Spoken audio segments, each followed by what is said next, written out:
another episode of Mac and D. How's your week going, James Dutton? It's pretty good, man. We got Friday coming up tomorrow, so I'm amped up. It's been a busy but productive week. How about you, man? It's been good. I went to my very first ever Astros game at Minute Maid this past week. I love the trains, love the dollar dogs. It was honestly a really good time, and it's all indoors, so it kind of breaks up the Houston heat a little bit. But dude, it is crazy how much people in Houston love Jose Altuve. I figured he would be a little bit more of a villain with like all the cheating and such that he's done, but like I've never heard a louder cry for a singular player on a Tuesday night game. It was insane, but it was Well, if all I'm not mistaken, people hate the cheating everywhere but Houston. Houston doesn't care because they got the piece of metal. Everywhere else is a little bit upset about it. yeah, they kind of embrace it a little bit, which I'm just like, if I was a fan of Astros, I'd be a little bit embarrassed by it, but that's not me. Other than that, I've been watching a lot of Hard Knocks. I don't know if you saw episode one yet, but it's about I my. have not, but because it's the Lions, right? It's the Lions this year. It's Yeah, about I'll check out NCDC. Dude, I was watching it the entire time and I was like, there's no way the Patriots do all this. They're like up at the front of their team meeting, singing and dancing and just like having a good time. And like obviously Dan Campbell's kind of like an army sergeant kind of guy. Like he's whipping them into shape and stuff. But I'm like, there's no way the Patriots are doing all this. Like that's the difference between like a well-run organization and a team that has never won a Super Bowl. So it's a little sad to see. Yeah, I'll have to check it just because I haven't seen it yet. But I had the strangest feeling the Patriots are in fact not doing what the Lions do for training camp. So No, and like we'll see how the results turn out. it's good for morale, but honestly, I would rather them be a little bit more professional with it. And but it's very quotable. Like I cannot tell you how good some of the quotes are that come from Dan Campbell and Aiden Hutchinson. But honestly, it's really weird. There was no Amon Ra in the entire first episode, so I'm like, are they phasing him out of the offense? They're saving him for the last 6 episodes. He's a last 6 week kind of player, last 6 episode kind of actor, I guess. Dude, I love the comparison. So yeah, today actually speaking of Mon Ra is my favorite episode that we're doing when it comes to fantasy football. We are doing wide receivers today. I'm super excited. It's my favorite position. If I could rank all these guys, I'd put them at the top. If I could do an entire team of wide receivers, I would do that zero RB to the max. So I'm super excited that we're doing this episode. But first, we're gonna do some recent news. Starting with your team, actually, James. James White retired. Yeah, I know What's this up with this is that? a sad day for Patriots Nation. So I know I mentioned it in episode one. If you didn't catch that, check it out. But he had a pretty bad hip injury last year. 9 years as a running back, which is a tough position to be a running back. He's always in there on passing down, so he's throwing his body in front of pass rushers or taking hits on screenplays. So I think that hip just never quite came back to where he needed to be. I mean, it's the same thing that took out Bo Jackson. Not that they're the same player or anything, but just a true Hall of Very Good player. Awesome. Basically the Super Bowl MVP on the comeback for the Falcons. Not sure how he didn't win it. Um, the dude's gonna be loved. I don't think he'll ever have to buy anything in the New England area ever again for the rest of his life. I mean, that dude is truly a patriot for life. So it's sad to see him retire, but man, am I glad he was on our team. Yeah, I always remember him as a super uncontroversial player. He was a lot of fun at Wisconsin, and I really thought he wasn't going to do much in the NFL once he kind of got put onto like the third string, but then he really showed out. So he's definitely one of those guys that I always remember really fondly. I saw a stat today that he only fumbled 4 times in his career. That's Like crazy. that's like the most Bill Belichick love affair for a running back that you could possibly have to only fumble 4 times. Yeah, I and don't think I have any bad memories of that guy on the field. So really love me some James White. yeah. I mean, I feel like the only people that will remember him not fondly are the people that drafted other Patriots running backs only for him to play spoiler and get that screen pass for the touchdown every time. Exactly. Yeah, it's sad seeing this like guard of running backs kind of leaving the league. So we kind of had Todd Gurley, and then we had Chris Carson earlier this offseason, and now we got James White. So it's kind of sad. I'm gonna miss these guys, but they were fun while they lasted in the NFL. Yeah. But I mean, casual transition. Now we got preseason games, huh? Patriots are playing actually right now as you record. We have football, Um, baby. I just yeah, it's technically football. We're glad it's back. I'm just kind of curious. What do you take from preseason? I mean, how are you using this in your rankings? Are you just like screw it? I just want to watch some semblance of football. What's your takeaway from preseason?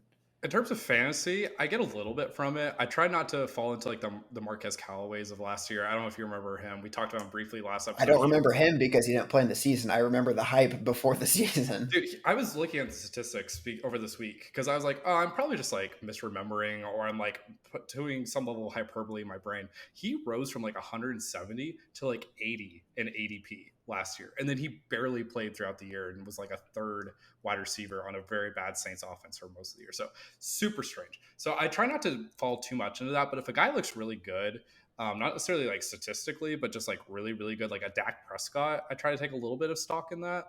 But in terms of like team performance and like real life NFL, I don't care at all. Like I'm a Lions fan.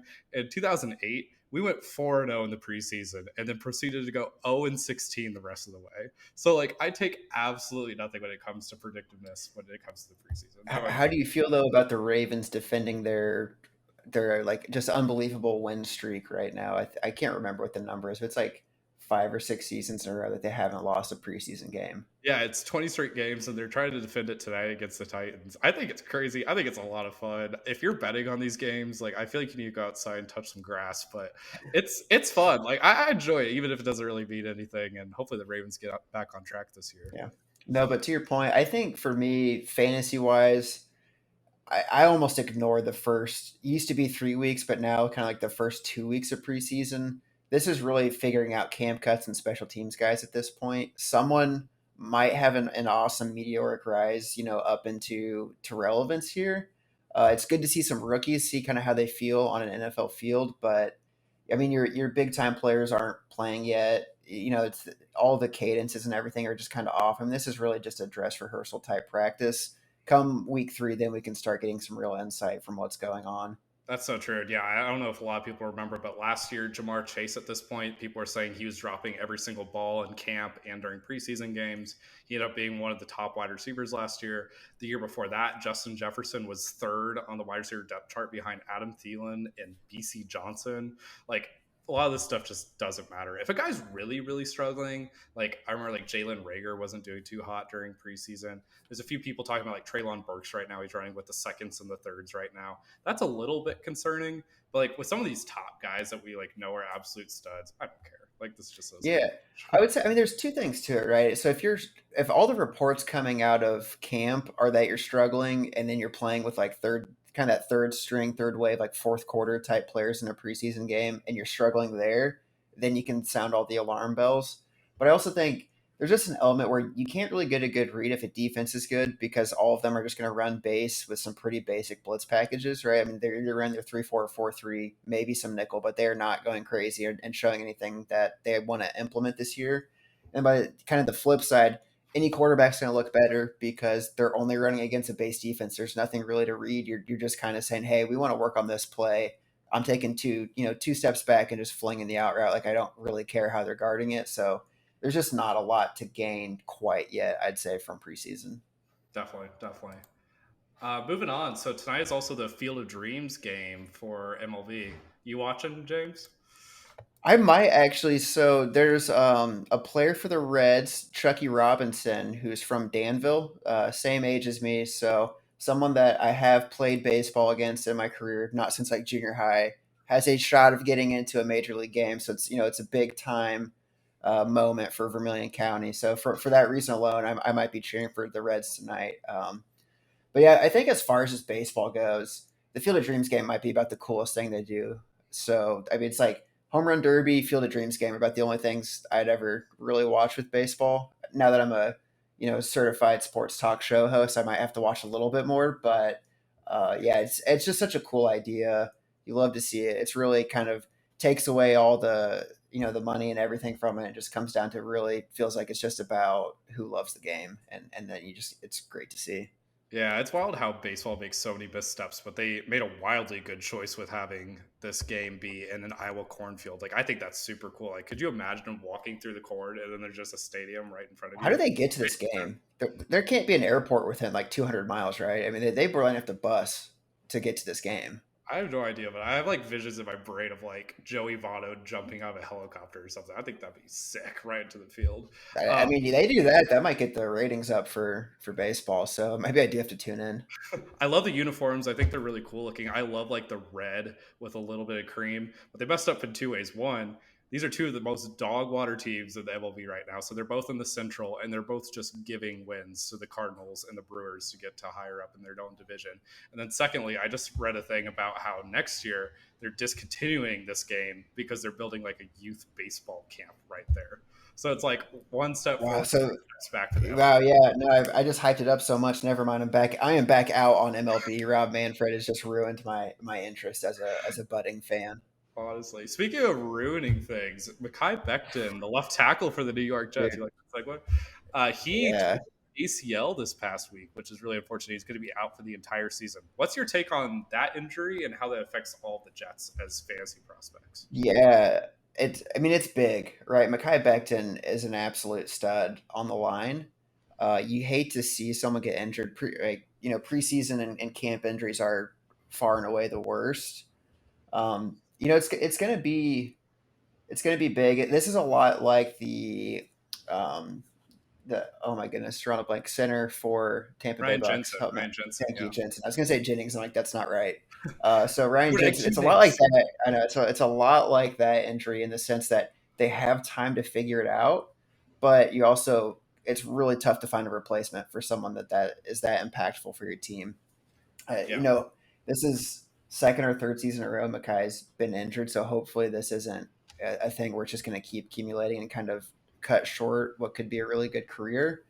But we'll see. I mean, he's just a huge human being, and that's a lot of pressure on a lot of joints and a lot of bones. So, yeah. hope for the best. Hope for a speedy recovery. Um, that's. I mean, what's your takeaway? Yeah, I mean, a mammoth of a man, but it just feels like a series of unfortunate events for the Jets every single year, whether it's injuries or draft missteps or bad free agent signings. So I was really excited, honestly, for this upcoming Jets season. I thought that there could be some good stuff happening. They just signed Dwayne Brown to be his replacement, a veteran left tackle who's been a Pro Bowler in the past. So that should help at least a little bit. It's a 2 year deal, so it's not just like a quick insert into the starting lineup, so he could actually be around for a little bit. I feel really bad for like the Brees Halls and the Michael Carters, the guys who are supposed to be running behind that offensive line. There's already early reports coming out of training camp that Brees Hall's been struggling. I know we just said like take it with a grain of salt, but at the same time, he's been running with the seconds and the third stringers. Um, and Brees Hall was someone that I was actually pretty excited about. Maybe not necessarily at his ADP, but it seems like he might be falling off. And with the offensive line being a big part of rushing production, it's a little scary to be drafting him very highly and expecting what we were originally expecting out of Brees Hall. I don't know. In general, it's just scary to draft Jets players, right? They've burned you for the last 5 or more seasons. I mean, I don't know the last time. I mean, like maybe like the first year of Le'Veon Bell was a good Jet pick. Um, so yeah, it was. It's not great to see that because we were pretty excited for maybe some Jets relevance as far as fantasy goes. I don't really care if they're any good on the football field as a Patriots fan, but you still don't want to see injuries happening. I Yeah, think, regardless, like this team just gives me, kind of like the prime Matt Ryan Falcons vibes, where it's like they're not going to be good, but there's just like that flicker of hope, like they might put up 40 points because they got so many skill players. Like they're not going to win that game, but who knows? Like this team's just going to be all over the place. They might make for some pretty good television for the start of the season. definitely, definitely. And I think it hurts a little bit on the fantasy side as well because like you always want to be drafting in good offenses, especially for running backs. Because if you get an up tempo going early in the game, you have a lead, and then you start padding that lead at the end of the game. You're trying to like run out the clock a little bit, and that can be really good for running backs. But now Yeah, it's just it, like it, it definitely knocks Brees a little bit. definitely, definitely. The next thing that we want to talk about in recent news is one of the wildest stories I've ever heard. And I feel like if it was in a league with a little more publicity, we'd be hearing about it a lot more. Um, do you know who Liz Cambridge is, James? Googling it right now. Elizabeth, okay, Elizabeth Cambridge. So she is a center in the WNBA. She's very tall, very, very strong player. Was drafted extremely highly coming out of college. So she, this past offseason, went from the Las Vegas Aces over to the Los Angeles Sparks. Very big free agent move. It's kind of like I don't know if like Carl Anthony Towns left the Timberwolves or an Anthony Davis left the Lakers sort of situation. One of the most talented players in the entire league, and she can kind of do whatever she wants on the court because she's just such a large human. And a very interesting thing has happened over the last few weeks. So apparently, she's completely lost the locker room. She was playing with some international players and said a slur towards Nigeria, and people are like, well, A, what the hell? But also B, two of her best teammates are also of Nigerian descent and are trying to play on the Nigerian basketball team, the national team. So that was super strange. And then, and one of the weirdest things I've ever seen, the Sparks and Liz Cambridge came to an agreement for what they were calling a contract divorce, almost like an Antonio Brown sort of thing. Like, we don't even want you in the building anymore. So it's very up in the air if Liz Cambridge is ever going to play basketball again. Like, again, this is like if like LeBron James was just like, I don't want to play basketball anymore. And this is like in her prime. Like, she's only like 28 or so. Like, she's not even that old. It's definitely not new. She's definitely burned teams in the past. She didn't want to play for the team that originally drafted her, so she had to be traded. But really, really strange story. And I think it's kind of interesting in the WNBA, especially because a lot of the stories we hear about the WNBA are really, really positive. Oh, like, oh, we're just doing this like nice volunteer thing. But it's cool that the WNBA also has the same level of drama that like the NBA, the NFL, et cetera, has. And I feel like this story should be getting more publicity.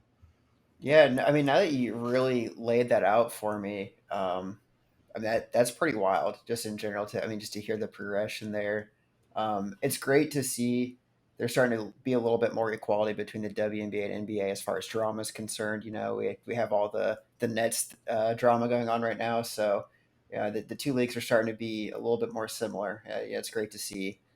I, I mean, just from what you said, it sounds like she's not playing again. But I don't understand roster construction in the WNBA, so maybe someone gives her a shot if she's good enough. Bro, you have no idea. It is cutthroat in the WNBA. So, There's not a lot of teams, right? no, no. And what ends up happening, because there's not a lot of teams, but they still have a lot of draft picks, you'll see girls that are drafted like 14th overall in the WNBA draft, they get cut during camp. Could you imagine the 14th overall pick in the NFL or the NBA getting cut during camp? Like, that'd be insane. That happens every single year. So WNBA is very, very cutthroat league. It is very, very top shelf right now, very talent heavy. Moving on. Yeah. So I say into more basketball Yeah, drama. Kevin Durant ultimatum: trade me or get rid of this entire coaching staff. Your call. dude, I cannot believe that Kevin Durant was like, hey, I want Kyrie Irving, but I also want Steve Nash as my coach. But you know what?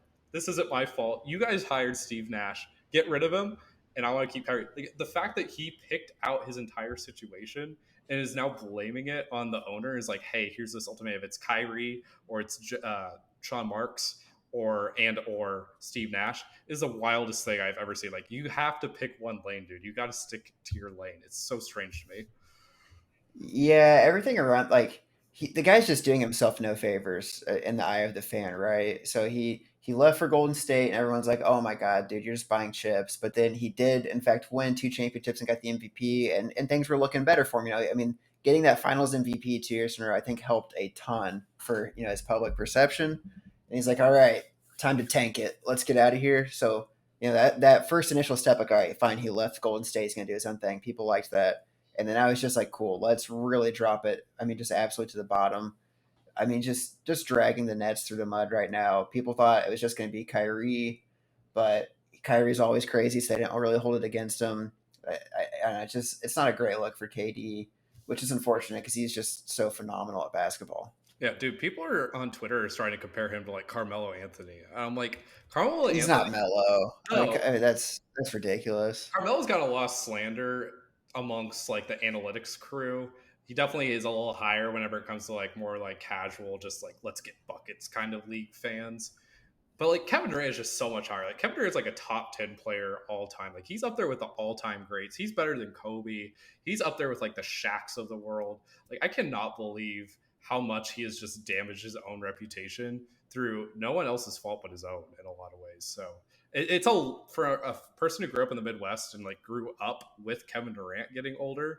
It's really Mhm. strange to just like have this entire like childhood figure to me just completely tear down. He went from a player who was practicing in roller rinks to this guy that like doesn't even want to be in Brooklyn, New York anymore. Like, it's I insane. mean, Like I remember in high school watching the Thunder try to take down the Heat, and everyone's like, I mean, they love it, right? You have a young KD, you have a young James Harden, you have a young Russell Westbrook. Everyone just absolutely loves all of them and everything they're doing. And to just watch how like the perception of all three of them has just gone just further and further away from where it started is not the greatest to see, to say the least. Yeah. Have you seen Also, the this is a lesson for the kids out there that are listening. Your actions do have consequences. dude? Isn't that the truth? Have you seen the movie Thunderstruck with Kevin Durant? No, I didn't realize there was a Dude, movie with Kevin Durant. it's so funny. It's kind of like how in Space Jam the players get their powers taken away. It's him and this kid, this short little white kid. They switch powers, and the kid has the powers of Kevin Durant, and it's super funny. And that was honestly the beginning of the end for the Kevin Durant. He got thunderstruck, and it was all downhill from there. Okay, so he still has that kid inside of him, is what it is. Exactly. He doesn't have that dog in him by any means. The last bit of drama we're going to get into is the Roquan Smith trade request. It feels like everybody's doing trade requests nowadays. Like it doesn't matter how good you are, you can end up requesting a trade. So he's a Chicago Bears linebacker, was a very high pick out of Georgia. He's an off-ball linebacker, which is what makes things a little bit weird. If you are an on-ball linebacker, there's an opportunity for getting a little bit more money, a little bit more clout. If you're an edge rusher and you're getting those sacks, you're really pressuring the quarterback. But typically, we see off-ball linebackers getting more and more devalued. Their franchise tag value has been lowering every single year. So it's really interesting the timing. He is on a pretty bad team, to say the least, and also there's a new regime coming in. So, what do you think Roquan Smith's value is in today's league, James? Uh, I mean, I think first and foremost, just this whole sequence was surprising, right? They brought in Eberflus, right, from the Colts. Is that okay? So I just want to make sure I get the name right, which is a defensive minded coach. They're thinking, cool, the defensive players are going to be happy, which is great because that offense is going to be abysmal, right? But then now they're just like, hey, how do we not sign one of our best players again, right? Like they just keep giving him just contracts that he doesn't want, which I think kind of goes to what you're saying, being an off the ball linebacker. Like his where he sees his value and where the Bears see his value are just obviously two very different places. Um, I mean, the dude's a stud, so I can understand him wanting to get the most money he can, and also from his perspective, right? They're almost giving him kind of like a disrespectful level of contract to where he's kind of and I don't know if it's just positioning, but he's kind of saying, hey, I owe it to other linebackers out there. I can't take some BS contract because then now guys that aren't putting up the same stats as me have to take even worse contracts. So you could look at him as saying, wow, what an altruistic player, or look at it as, okay, he's representing himself. He's trying to send a message like, look, trade me or give me a real contract and let's just move on. And that's just kind of all it really comes down to. Yeah, it's hard because he's like an all pro as well. So like he's expecting like that top of market money. But if you look at a lot of the contracts that have been handed out recently to off ball linebackers, a lot of them haven't worked out. The one for, I guess I should say Shaquille Leonard, he no longer goes by Darius. That one's worked out. The Fred Warner one has largely worked out. But if you look at some of the others in the past, like CJ Mosley with the Jets, there's been a handful of others. They just quite haven't worked out just because it's not a high position of value. It's not a linebacker. It's not a Mhm. quarterback. It's not a wide receiver. It's not a corner. Like those are like in my mind four of the most valuable positions in the league, or an on-ball linebacker, an edge rusher. Yeah, you say that, but I still am like, all right, Pats, let's put a package together to get this guy. I mean, Yeah, I would love for him to come to the Patriots. dude. Linebackers in Detroit, abysmal. Come on, Roquan Smith. Come over to the Well, I division. mean, and if you ask any Bears fan, like they love the guy, right? So people that have to sit through Bears football at least have this one bright spot to enjoy Roquan, and it's like he's trying to get shipped out of town.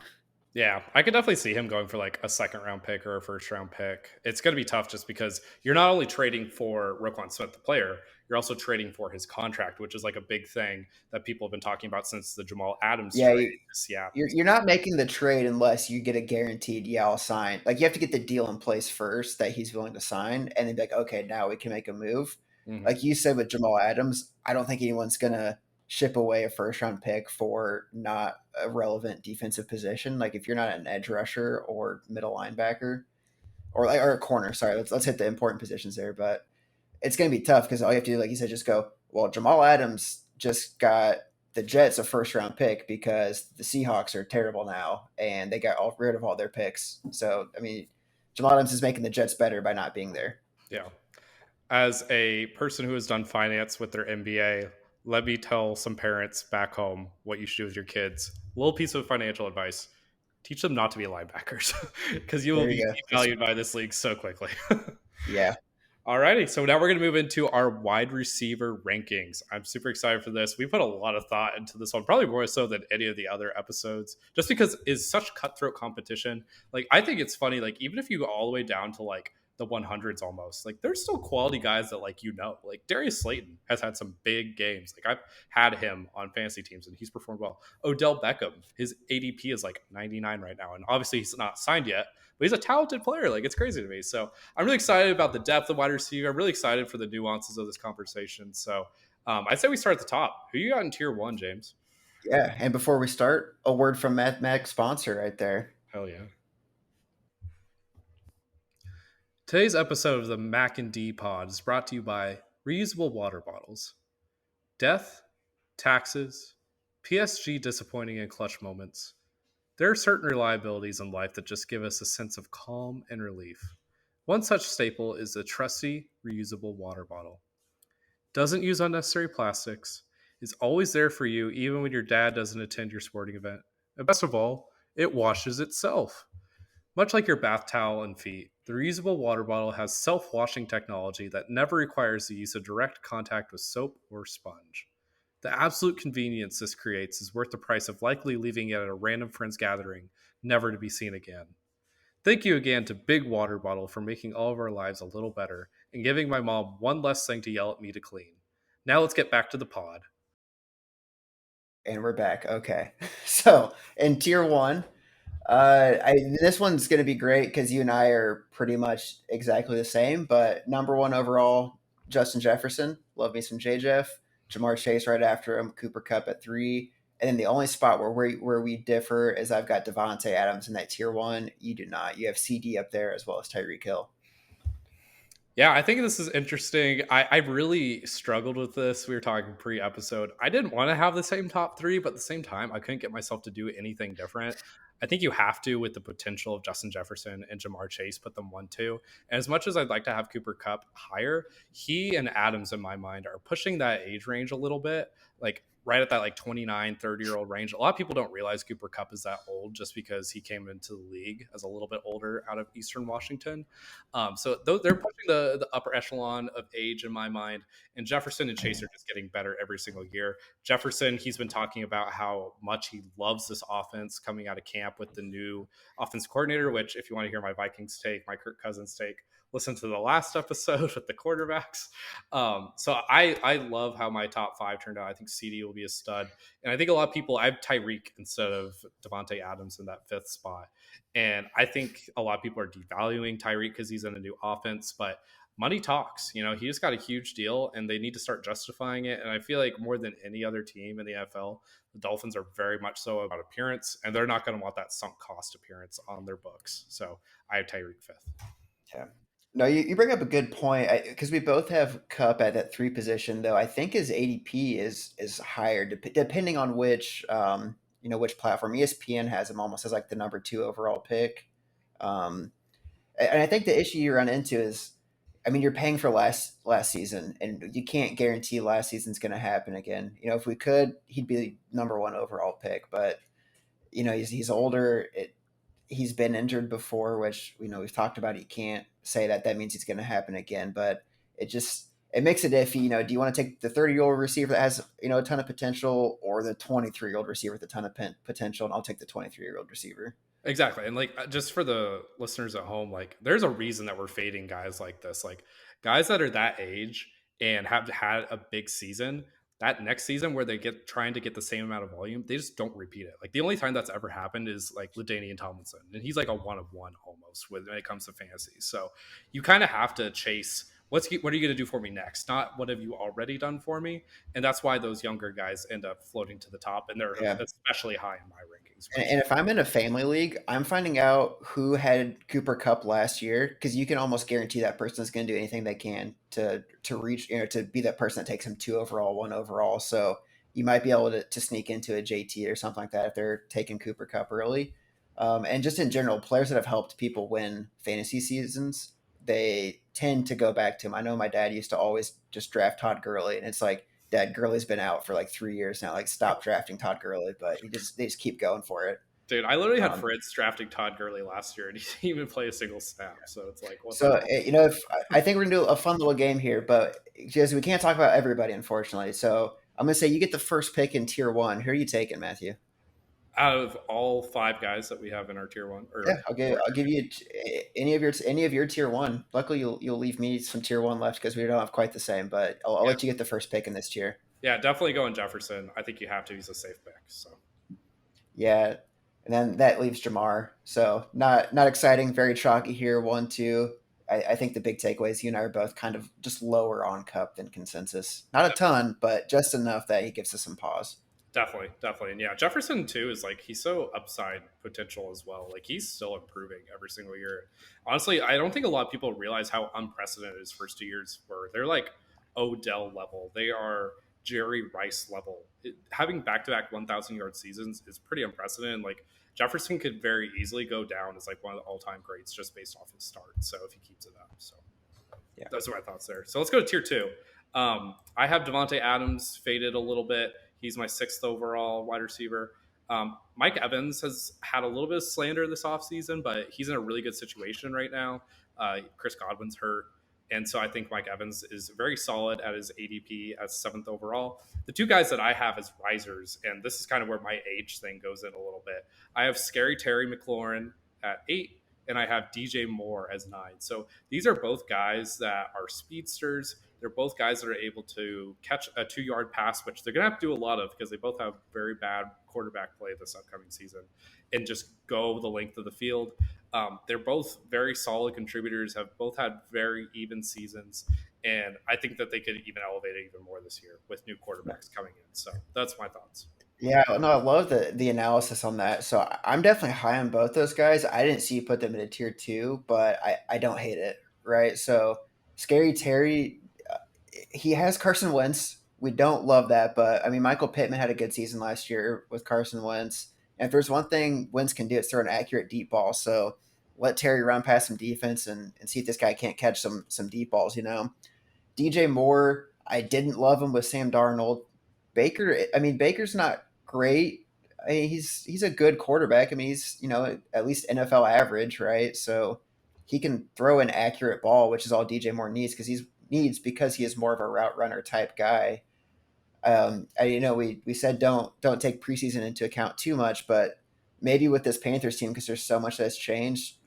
Watch a little bit of their tape from preseason. Try to get some beat reports from the writers and see if you can't snag DJ Moore because he's the kind of guy that has that potential. He could really shoot up, especially because you can grab him probably third or fourth round, and where these other tier two guys are long gone.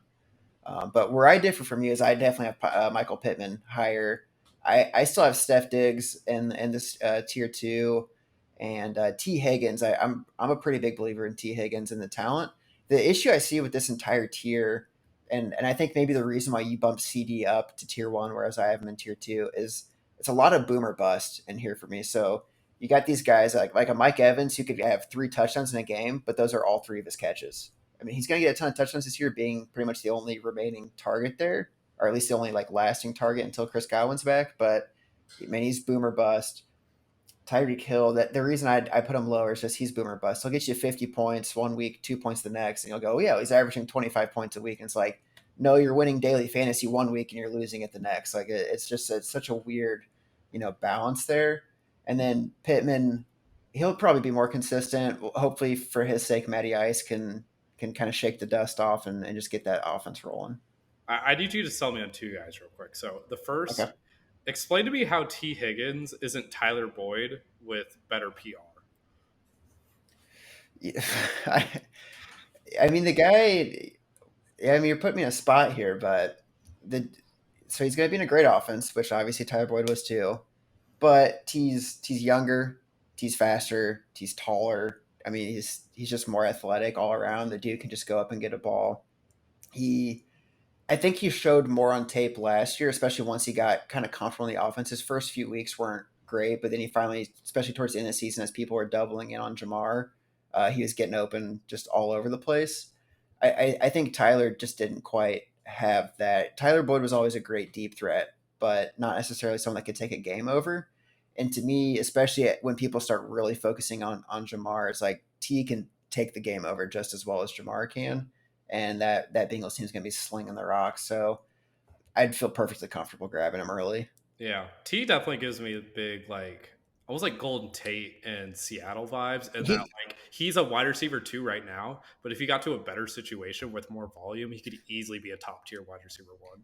yeah, I'd say. I mean, to your point, he could very easily be the Allen Robinson early second round pick that just doesn't turn into anything for you. But on the flip side, anything happens to Jamar Chase, now he's the wide receiver one in an offense that just wants to pass the ball 50 times a game. So Yeah, there's some risk there. Like, there's a reason he's not a first round wide receiver, but I mean he could win you the league if it hits right. yeah. Now you're selling me. He's got huge hands too. I don't know if you ever see him, but they're like Big hands. size. Yeah. The other guy I wanted you to sell me a little bit more on is Stephon Diggs. I have him way lower in my rankings. He's one of those guys that I'm fading. I'm just fading a lot of Bills this offseason. So, what are your Yeah, thoughts? so the problem is I watch the Bills at least twice a year. I don't know if you watch them at all, it seems like, but so Diggs is getting older. I think he's Eight, 29 this 20? season, Yeah, 28 this season. he'll be Okay. turning 29 this year. Yeah. But I mean, he did just sign a 4-year deal, so obviously the Bills like what they're seeing enough to extend him. He's going to be in a pass heavy offense. The dude knows how to get open. I mean, he's going to be facing some pretty average defenses, and unfortunately, the Patriots as well as the Jets. You know, a couple times a year. He he hasn't proven yet any reason to be like worried about his production. You know, he got traded over from the Vikings to the Bills and just kept producing, and he hasn't slowed down yet. Like he hasn't even showed any cracks in the armor. The dude just balls out. So I'm not drafting him super early. Like, I mean, he's not my tier one, but he's not someone to be scared of either. Yeah, I feel like I remember a few games last year, just looking at his game log right now. He was a little bit slower out of the gate, but yeah, the situation makes a lot of sense. Gabe Davis is there, which is a little scary, and Dawson Knox seems like he's going to get a lot of targets this year.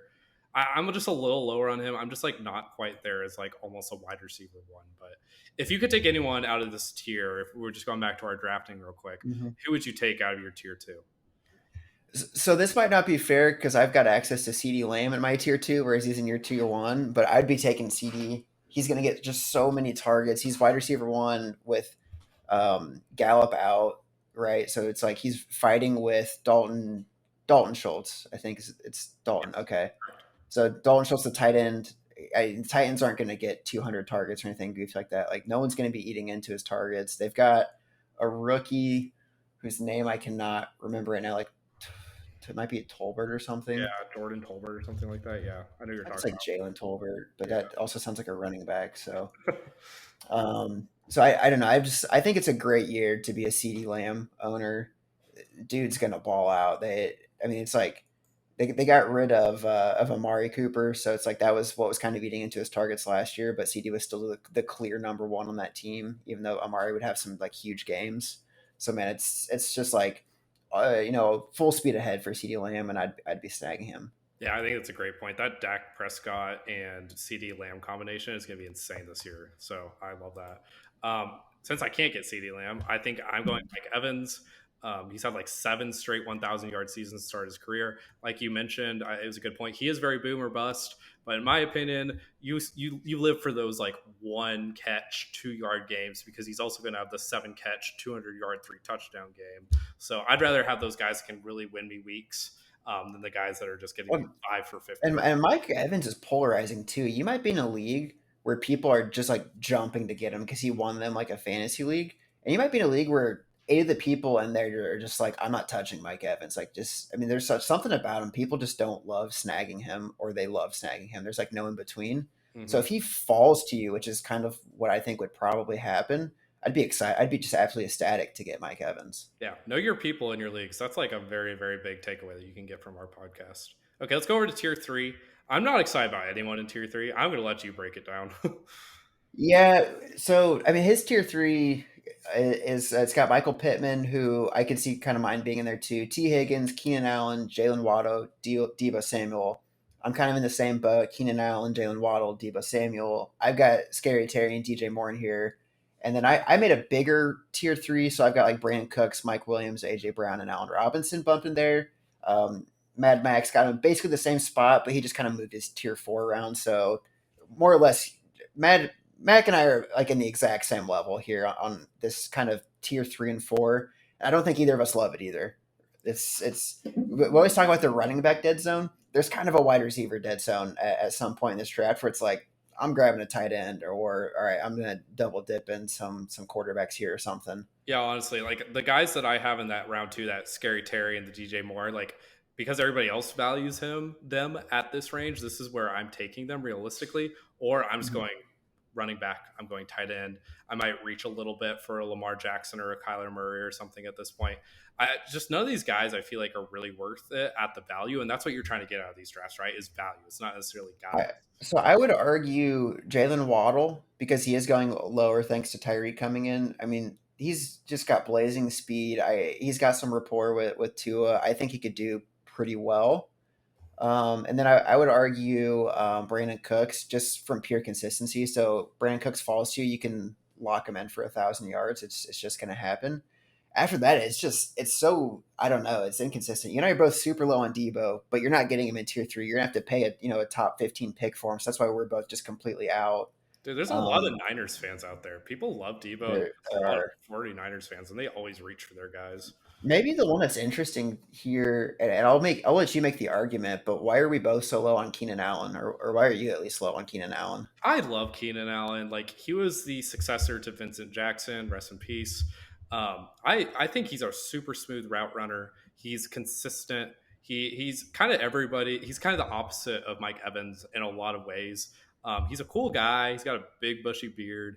And he just comes in and does his work and he goes home kind of thing. He kills the Chiefs every single time they play, which is super funny to me. And he's the only downside. He's a little bit older. He's 30, but he really hasn't shown much that he's going to slow down. Mike Williams is also there. Every single year, it seems like there's a new sexy wide receiver three in the Chargers depth chart, and obviously like Eckler is going to eat up some receptions as well. But I think Keenan Allen's still a very clear wide receiver one. If he ends up being the first wide receiver that I pick, which I don't think will happen, I wouldn't be upset about it. I drafted him in my 32 team league. He's my wide receiver one there. I think a lot of people are fading him because of the age, but he seems like one of those guys that like is actually going to continue to perform as he gets older. Yeah, I think for 4 years now, I've been in the same boat of like, I don't know if I really want this guy. I feel like he's getting older, slower, but that's also because I don't watch a ton of Chargers games. I think this last year is finally you're starting to see like, okay, he's not quite the same. You know, he's you can tell he's getting out of his prime. I wouldn't be surprised if he had a Julio Jones type season where it's like all of a sudden like, where'd this guy go? But at the same time, I've been wrong about him about 5 years in a row, so he might be a clear cut wide receiver one that I have no shares of. So it's just tough to tell. It really is, and I think just by virtue of not knowing the Chargers well, it does not help my case. Dude, yeah, that Julio comparison is so scary. I was thinking about that earlier as like a Cooper Cup comparison, like a guy who had 1,800 yards in Julio's case and 1,900 yards in Cooper Cup's case, and then just like falling off the face of the planet because of a couple injuries and such. Like that's a very scary comp, but honestly pretty apt. So Yeah. uh, honestly, I think Keenan Allen will be my draft pick if we're going back to the draft. I feel like probably Jalen Waddle is going to be yours. What do you think? 100%. Yeah, if you're letting me take Jalen, I'll take Jalen Waddle because, like we said, Debo's not going to be around in tier three, but you and I both have him here. Brandon Cooks isn't exciting, but he's great. Mike Williams, boomer bust. AJ Brown, I don't trust. I don't trust Jalen Hurts to throw the ball well, so I'm not drafting him. Then Allen Robinson, I think, is kind of an interesting take here. I mean, you have him in your tier four, but we have him roughly at the same area as far as rankings are concerned. A lot of great reports out of camp, but we'll have to see it. I don't know. I've been burned by Allen Robinson, so we'll see. I got to just kind of fight through and say, okay, he's going to be a clear cut wide receiver two in a very good offense. So he could be a good value pick. We'll see. Yeah, it's really tough this year with a lot of offenses having a lot of good wide receivers. So like you got like Tyreek and Jalen Waddle. You just mentioned who's it? Allen Robinson. He's also with Cooper Cup, as well as guys like Van Jefferson, who could also be elevating upcoming year. So it's a little bit tough. Like, there's not a lot of guys that are like top dominant guys that are all alone in their offenses, which I think is typically what I prefer to target a little bit more. So like Deontay Johnson is really exciting for me as we go into tier four. So um, let's go into tier four actually. So Okay. in my tier four, I have Stephon Diggs at the top, the one of the guys that I'm fading, and then I go into AJ Brown, Deontay Johnson, who I'm really excited about, Amon-Ra St. Brown, who I'm naming all my fantasy teams after this year. DK Metcalf, I think he's super talented, and it looks like Geno Smith will be throwing him balls, which I think is a lot better for him than a Drew Lock, who might be the worst quarterback in the league. Hollywood Brown, Amari Cooper, and then towards the end of this tier, I really like Rashad Bateman and Michael Thomas as well. What are your thoughts here? Our tier four looks pretty similar. I would add in, and I'm higher on him, but I would throw Hunter Renfro up there. He's just always open. He just really shifty, lunch pill kind of guy. First one in, last one out. Knows how to get open. He's a young receiver that they signed to a pretty large deal. It was just kind of under the radar because they traded for Devontae, but the dude's good. The Raiders like him. I could see him having just another really fantastic season. So I'm pretty high on him. I know you're low on Cortland Sutton. The fantasy community is not. I'll go that far. I'm not sure yet. Broncos country, let's ride. So we'll see where that goes. I could see him, having a great season, but other than that, we're pretty much the same. Yeah, the more research I do about the Raiders, the more I want to fade all Raiders at all costs. Um, for the people at home, we almost named our podcast as Hunter Renfro. Like, he was going to be our mascot. We wanted to be the lunch pail guys, but there's like 1,000 podcasts already named after lunch pails. So that went out the window pretty quickly. You mentioned Cortland Sutton.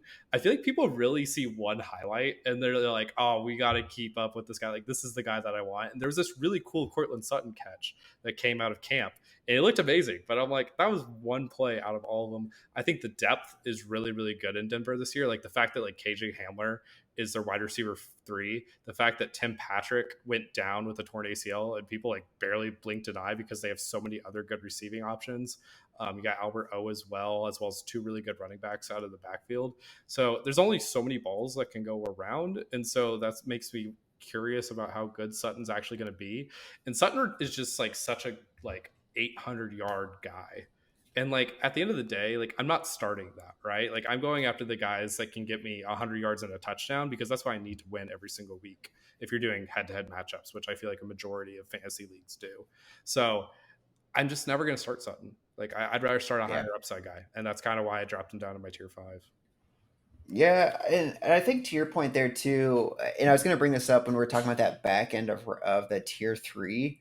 It's like when I'm looking at kind of the consensus tier five, you got the Michael Thomases, Drake Londons, etc. I mean, I love grabbing a couple of these rookies that are unproven that people don't know yet, because like you said, that's the kind of person that might get you a 1,200-yard season, or it was a ninth round pick, you don't care, you cut them. But once you start getting to the middle of the draft, end of the draft, you can't be taking guys that are like, okay, I know I'm going to get 800 yards because, like you said, you're never going to start that. You need someone that, even if they're going to be trade bait or cut after 2 weeks, it's like, screw it. I'm grabbing a big name young receiver that's just incredibly talented on a team that's going to have to throw the ball. Give me one of those guys and let's see what happens. Yeah, Especially because that's kind of where you're starting to have to draft a quarterback potentially. So it's like, do I really want to take Cortland Sutton and then now have to get like the 10th best quarterback, or would I rather grab a Lamar, grab like a Kyler Murray, and find some high upside receiver later? yeah, definitely. And like that's kind of where I'm at. Is like I really want a wide receiver 1 here still. Like not wide receiver 1 in fantasy, but like a wide receiver 1 on a team. And so like Hmm. Rashad Bateman fits that bill. Like he's probably going to be in a run heavy offense, but he's going to be the wide receiver 1, so he's getting a majority of those targets.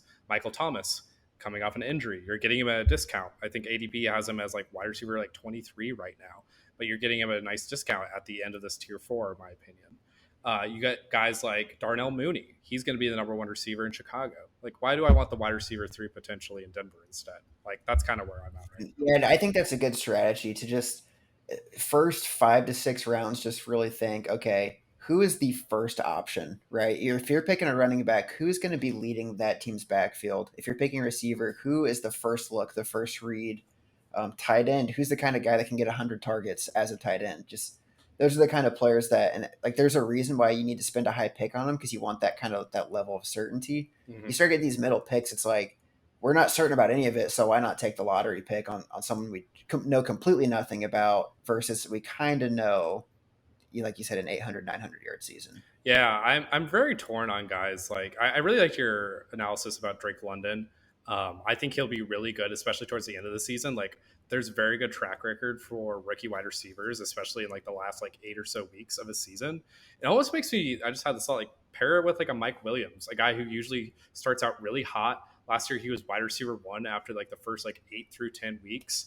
And so it's like you could almost do that, a little bit of strategy there. Like get a guy who's not going to start early on. He's got to earn his reps a little bit, and you just like kind of burn a bench spot on that guy who's going to end up being there for you in the playoffs, and then maybe you fade a guy who's a little bit more injury prone, like Mike Mm-hmm. Williams. Like maybe an Okay. interesting So bet. if you get a pick in this tier and it's not Deontay Johnson or Amon-Ra St. Brown, who are you taking? If I don't get those two guys, I love the second year wide receiver strategy with Amon Ra. I think Deontay Johnson will actually be really, really good. Like he's the one good safety valve. I'm going with the talent here. I'm going DK Metcalf still. Uh, Good, not going to be that good of an offense, but he's going to be one of the reliable guys. I think people will be a little bit surprised by Geno Smith. I love Geno Smith coming out of college in West Virginia. That was a high flying offense, and I think the Seattle Seahawks will actually be a higher octane offense than a lot of people think this year. It's their defense and their offensive line that's really going to burn some people. Yeah. So I think if I get a shot here, just to kind of maybe think of a later pick, I might actually, take the shot on Darnell Mooney or Rashad Bateman. To your point, both wide receiver ones. Darnell Mooney is one of those like camp darlings. Like every year, there's nothing but great news that comes out about him. It's just the Bears have always been incompetent, so it's tough. But this might be the year where finally they're like, hey, let's throw the ball. Like let's air it out. Let's let Justin Fields try to let's figure out if this guy's good or not because we're gonna either have to completely rebuild or we're gonna keep these guys around. And then Rashad Bateman's just a first down machine, which is what that offense loves. So he might not be your big flashy plays, but he might get 10 catches for 110 yards in the game, which if you're in a full PPR format is all you could ever ask for. Yeah, I don't. He's one of those guys I feel like didn't watch. People didn't watch enough in college, and Bateman is such an elite prospect in my mind. So I think he's really going to go off this year. And I they, like. they gave they put a first round pick on him last year, and they told Hollywood Brown get the heck out of town. So the Ravens are signaling, hey, we want to throw the ball to Mark Andrews and we want to throw the ball to Rashad Bateman. That's only if we actually have to throw the ball. If not, we're to run the ball 80 times a game and play rugby. Yeah, truly. Like you can't get a bigger seal of approval than right there. So let's go into tier six, or tier five. Excuse me, I was jumping the We'll gun. call it 5-6. Back of the draft. Yeah, Five who point are we five. taking? Yeah, Yeah, these are the more hail mary kind of guys. So my tier five, the guys that I like a lot here, I like Adam Thielen a lot in this range. I think he's a touchdown machine. I think Kirk Cousins is actually going to have a pretty decent season this year. And I also really like Chase Claypool a lot. I think a lot of people have kind of gotten off the bandwagon a little bit. He had that 3 touchdown game in his rookie year. And then last year, he only had like 2 all season. But I think he can really get back to that first year level. And I think there's going to be a lot of jump balls that are going to be thrown in Pittsburgh this year between their 3 pretty below average quarterbacks that they have. And I think he's one of those guys that can go up and get them. So I'm pretty excited for Claypool's potential this year. What are yeah. your When I look at this tier, the one that makes me the most nervous is Gabe Davis from the Bills because people are drafting him based off of the last game they saw him play. So he had an incredible 4 touchdown performance against the Chiefs, but I think he might have had 2 touchdowns the whole season before that. Like we can't, be prisoners of the moment and pick, a guy just had an awesome last game this season. So I'd be wary there. His ADP just keeps rising. But so the guys I'd love to take would be like a Drake London, first wide receiver off the board. It worked well last year for you if you took Jamar Chase, same kind of concept there. Um, I'm looking at like Kadarius Tony. I don't have him ranked super high, but I could really see him playing out. This one you're kind of paying for a 2 week performance last year. We showed he can cook cornerbacks at an elite level, and you're just like praying that the Giants have some semblance of a real offense this year. But it's the talent. When you're picking here, it's like let's just grab guys that are talented. I'm not going to pick a Devontae Parker, or even though I love the Patriots, but it's like it's not exciting. He's not going to be. He doesn't have that ceiling that you're looking for. You're not going to pick a Kenny Galladay. Like these guys are cooked. Don't pick people that have no shot of like you said, like you're never going to feel good about starting them, right? So let's pick some people that if things go well, you just found yourself the next wide receiver one, and if they don't, you're dropping them for that waiver wire running back. Yeah, you almost want someone that's a little bit easier to cut, right? Because then it's a little easier to cut bait, and you can move on to someone that's a little bit different. So, I love the analysis here. I really like your thoughts.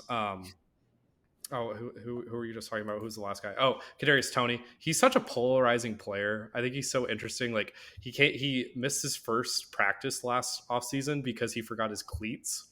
And then they had replacement cleats for him, but they didn't have any that would actually fit his feet. But I think the word athletic gets thrown around a lot. And Tony is like actually one of the most athletic guys in the entire NFL. He came out of Florida. Was a bit of a reach, and he's also like one of the Urban Meyer's favorites, which is never like a good seal of approval, but he really truly is an amazing player. It's really just a matter if he can like put it all together as a football player, not just as an athlete. Who's the other person you just mentioned? Sorry.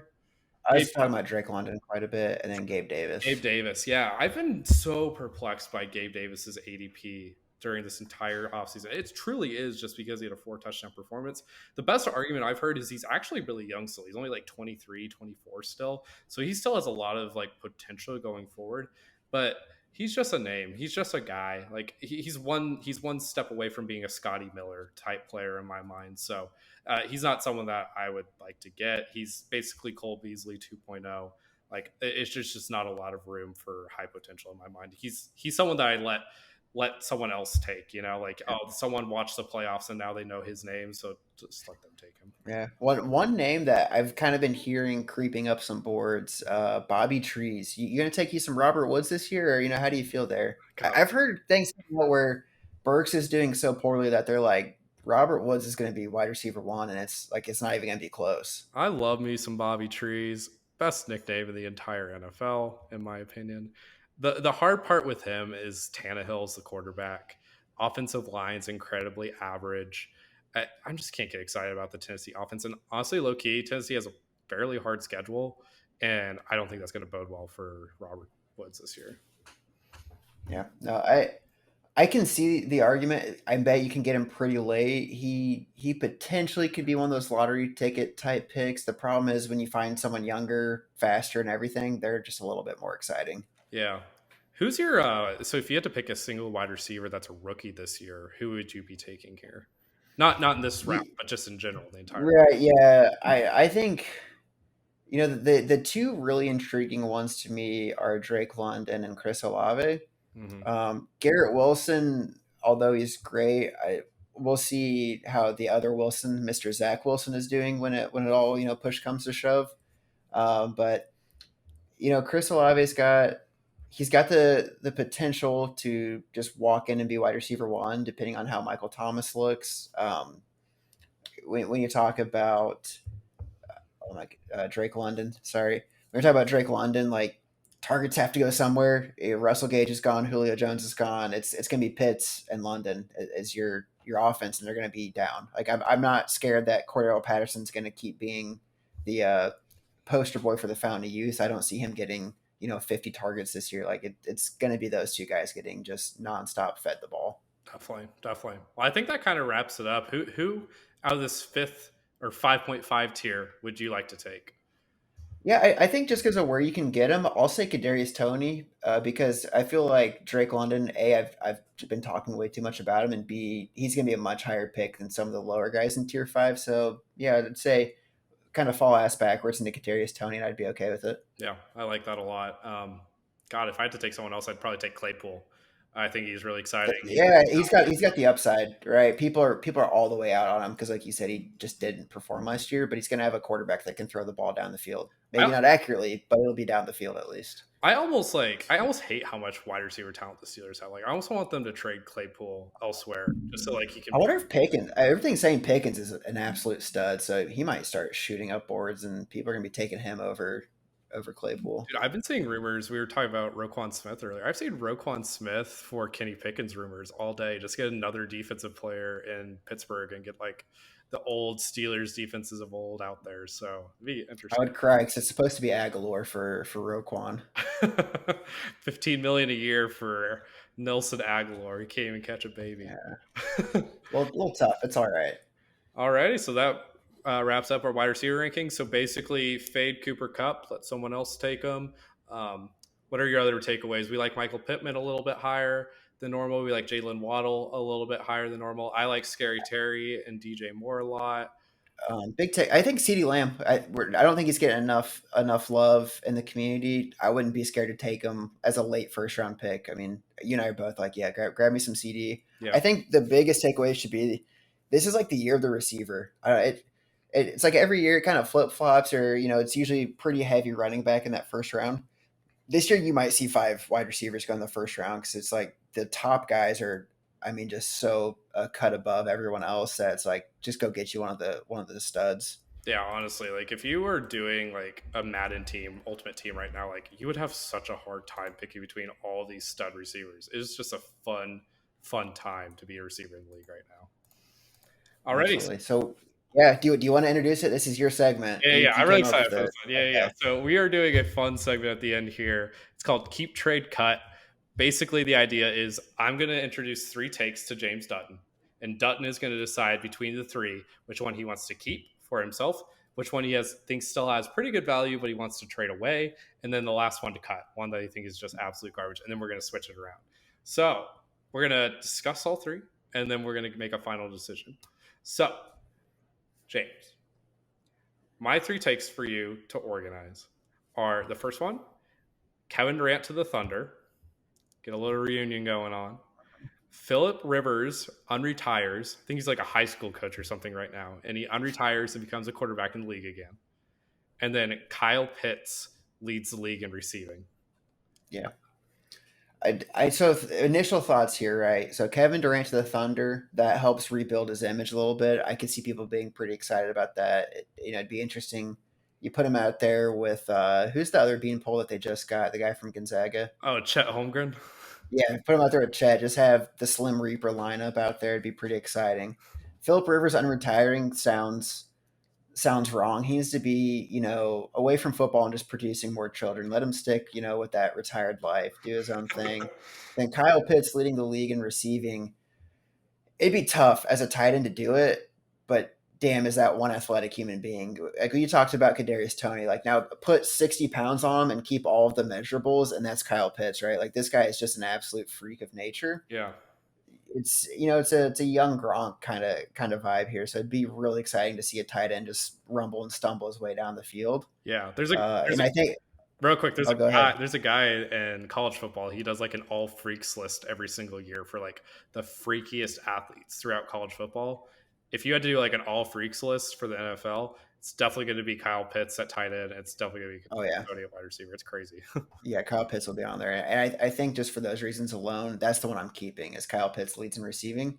Man, is that a spicy take? That's a hot take, but I'm here for it. So I'd love to see it. Dude, we should like look that up on like DraftKings or something. I think you get like pretty good odds on that or something. Oh, you get. I saw Ramondre Stevenson's like 500 to 1 leads the league in touchdowns. I bet you get something like that or better for Pitts leading and receiving. Dude, pay off the student loans real quick with that.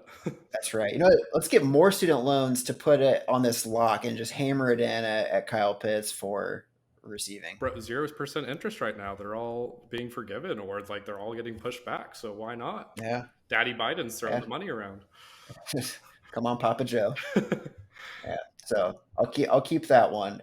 Just to build the suspense, I will let you go through yours before I do my trade and cut. So mine for you, maybe not as exciting, but we got Las Vegas Raiders are the AFC champs. We're gonna have a non-quarterback MVP this season.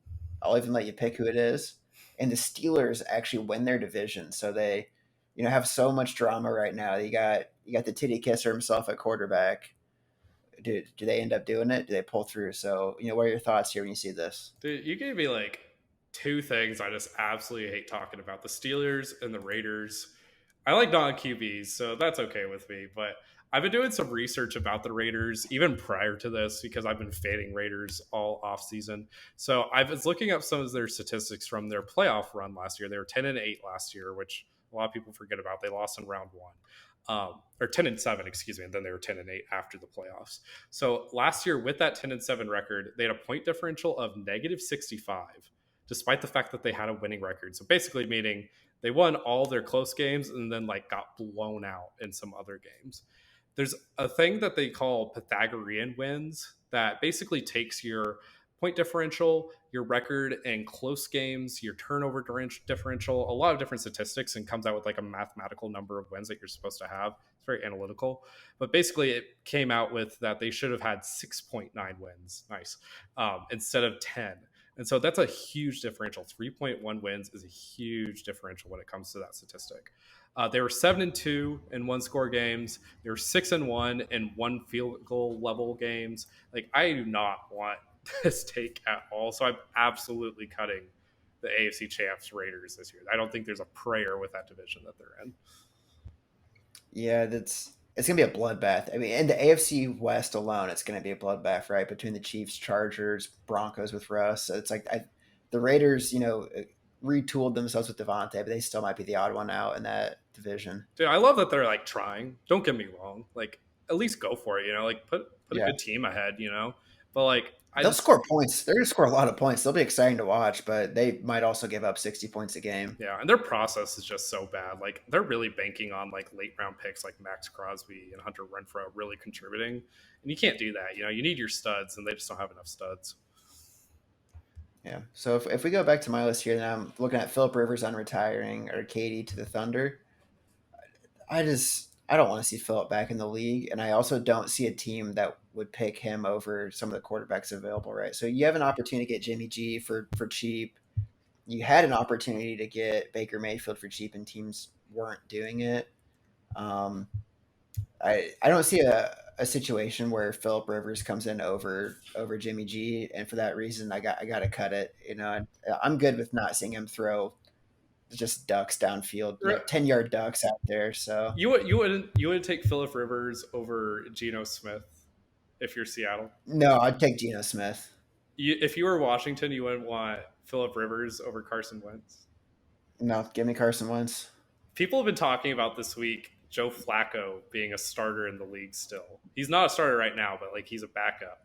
They've been talking about him potentially being a starter again. You wouldn't rather have Philip Rivers over Joe Flacco in 2022? That one's closer.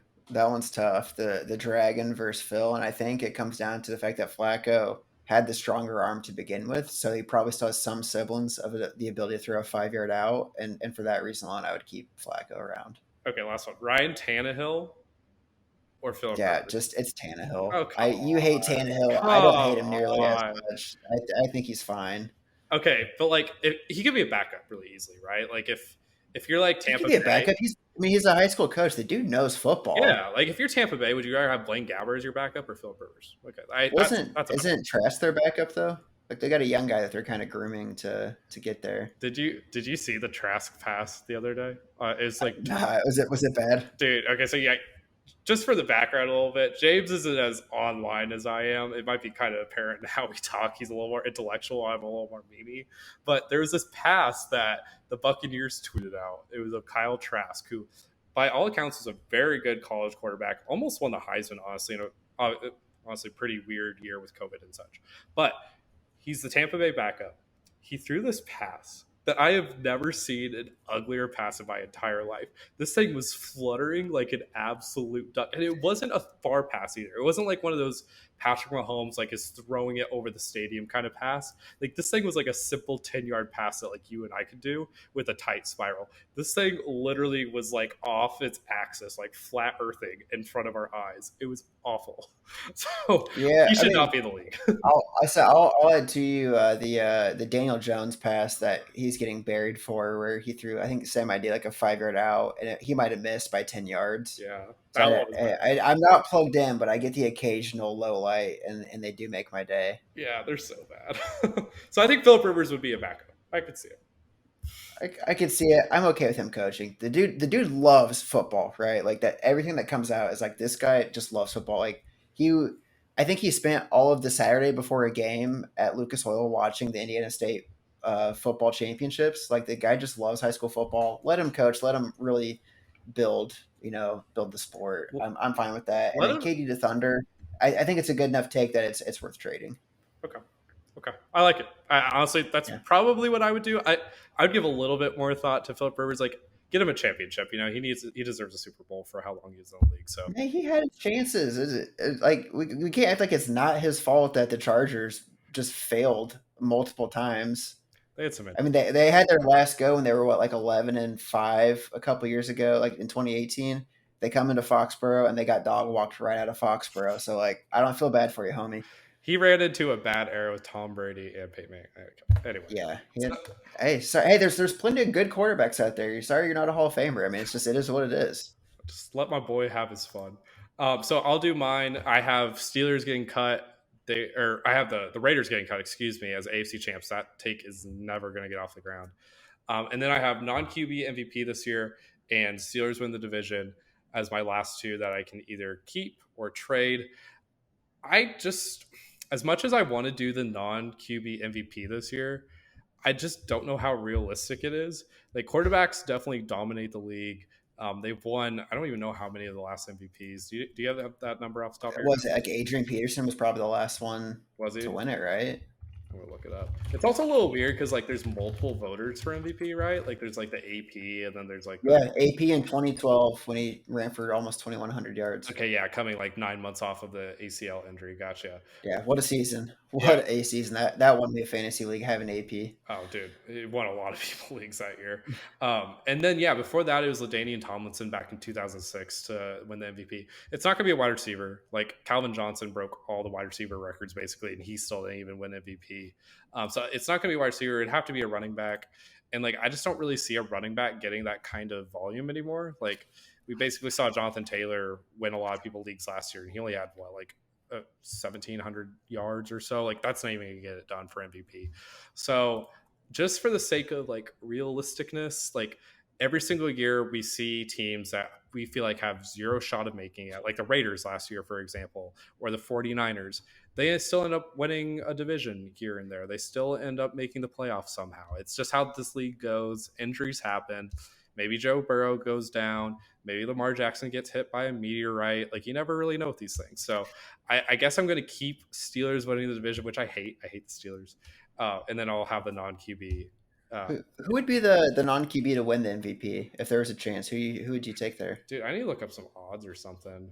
Honestly, let me like unhide our. No odds, man. Just gut instinct. Who you take? It's got to be a running back. It's got to be CMC, right? Like he's got to stay like, and all the stars have to align, right? Like the Panthers have to win a lot of games, probably have to win their division. He has to stay healthy. Their wide receivers have to do absolutely nothing.